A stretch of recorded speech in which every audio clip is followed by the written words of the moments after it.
tentang angkat senjata. Hari ini bela negara hadir dalam bentuk sederhana yang kita lakukan dalam kehidupan sehari-hari.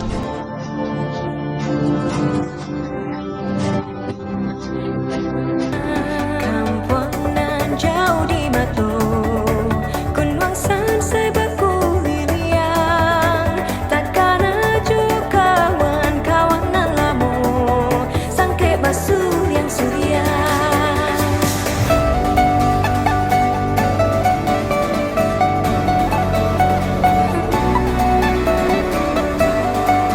Di era modern ini, implementasi bela negara tidak kalah penting. Mulai dari kita menjaga lingkungan, melestarikan budaya, hingga bagaimana cara kita bersikap di media sosial.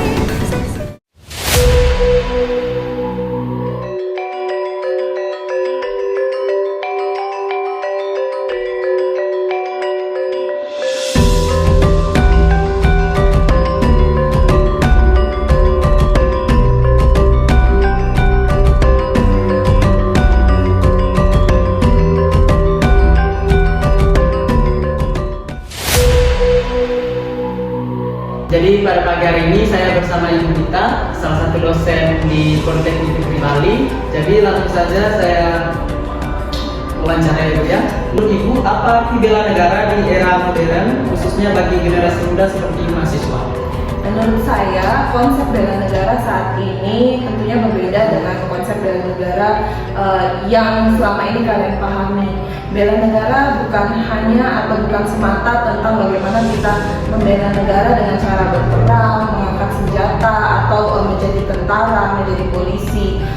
Di era modern ini, bela negara merupakan konsep yang lebih luas lagi mengenai bagaimana kita menjaga persatuan dan juga kesatuan dari Indonesia dengan banyak cara. Karena kita ketahui bersama ada suatu peribahasa, bersatu kita teguh, bercerai kita runtuh gitu ya.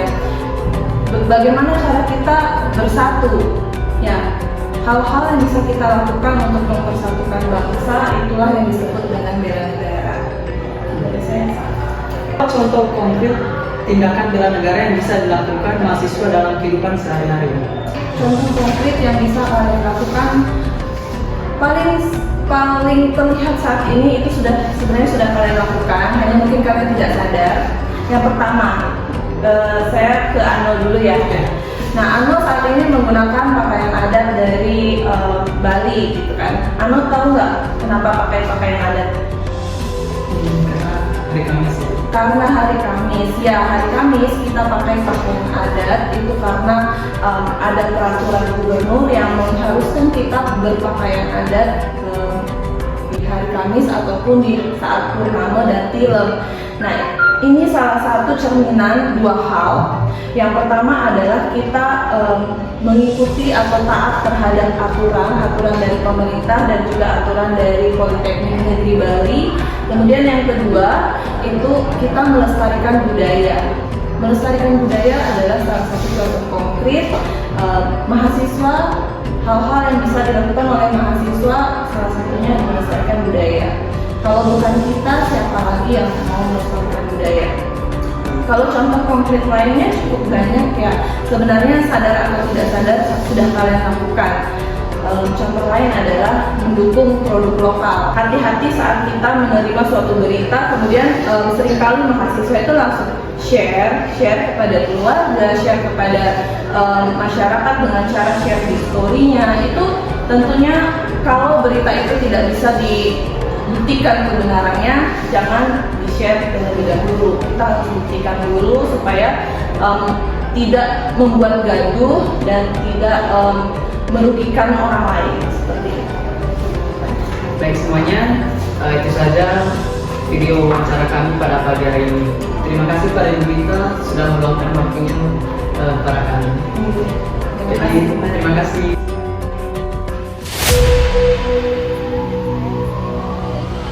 Halo, perkenalkan nama saya Lydia Suntahibung dari jurusan Pariwisata D4 Manajemen Bisnis Pariwisata. Di sini saya bersama Tessa dari jurusan Pariwisata juga. Kebetulan dia dari Prodi D3 Perhotelan. Pagi ini saya akan bertanya kepada Kak Tessa tentang arti bela negara menurut dia sebagai mahasiswa. Pertama tuh apa sih arti bela negara bagi Anda sebagai seorang mahasiswa? Bagi saya, bela negara itu bukan hanya soal perang dan juga politik. Bela negara dapat kita lakukan dengan menjaga lingkungan kampus, dan juga kita harus bersikap toleran terhadap teman-teman dengan latar belakang yang berbeda. Bagi saya, hal-hal kecil seperti ini itu bisa menjaga bangsa. Saya sering mengikuti volunteer kegiatan bersih pantai bersama teman-teman. Saya juga berusaha untuk menyebarkan informasi yang benar agar tidak menimbulkan hoaks yang dapat merugikan masyarakat. Luar biasa sekali ya kata saya. Dengan kita menjaga pantai, membersihkan lingkungan sekitar, kita sudah menunjukkan rasa bela negara kita terhadap negara yang kita cintai ini, dan juga rasa menghargai juga alam-alam sekitar. Baik teman-teman sekalian, mungkin itu saja dari menurut pendapat kata saya tentang bela negara, dan sekian dan terima kasih. Selamat sore, sekarang saya sedang berada di Gereja Santo Silvester Persatu. Perkenalkan, nama saya Niko, dan saya sedang bersama dengan Kak Rafli, salah satu pengurus di Gereja Santo Silvester Persatu ini. Oke Kak Rafli, langsung saja. Di sini saya ingin menanyakan tentang terkait implementasi anak muda Katolik di gereja. Untuk pertanyaan pertama, menurut Kakak, bagaimana generasi muda di lingkungan gereja dapat berperan dalam bela negara? Generasi muda bisa mulai dari menjaga persatuan dan toleransi. Saya ambil nilai dari toleransi, poin dari toleransi. Contohnya di lingkungan gereja Santo Silvester Persatu itu ada beberapa tempat ibadah. Salah satunya ada gereja Protestan, ada masjid, gereja Katolik, dan wihara untuk tempat ibadahnya Buddha. Kira-kira menurut saya itu untuk poin bela negaranya yang diambil dari poin toleransinya itu. Oh, jadi menurut Kakak itu sangat penting untuk menjaga toleransi antar umat beragama. Contohnya kalau kita saling memecah belahkan atau saling membencikan agama satu dengan agama lain, itu bisa tidak termasuk bela negara. Ya, betul. Oke Kak, lanjut pertanyaan yang kedua. Apakah ada kegiatan OMK yang menurut Kakak mencerminkan nilai-nilai bela negara? Iya, ada banyak kegiatan OMK yang mencerminkan bela negara.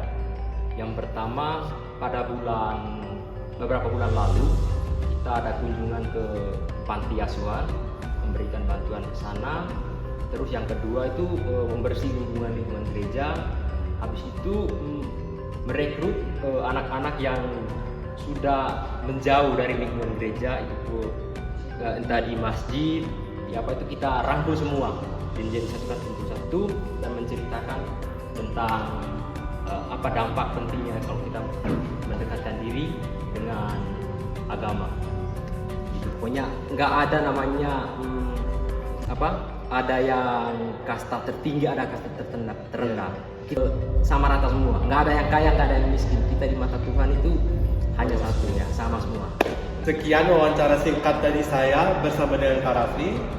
Semoga dengan wawancara singkat ini kita bisa mendapatkan apa itu pentingnya implementasi bela negara dimanapun kita berada.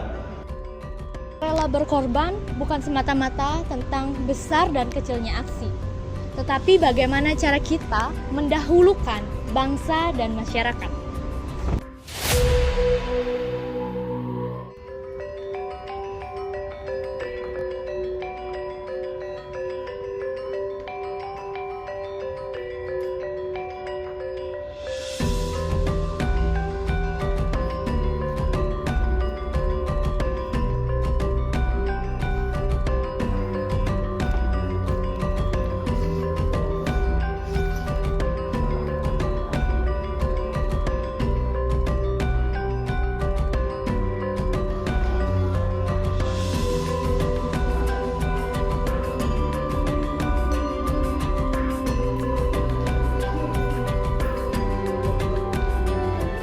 Baik, sekian video dari kami kelompok 3 terkait implementasi bela negara. Semoga dari video ini dapat menginspirasi kita generasi muda bagaimana cara kita sehari-hari dan sederhana melakukan implementasi bela negara dan cinta tanah air. Sekian, terima kasih.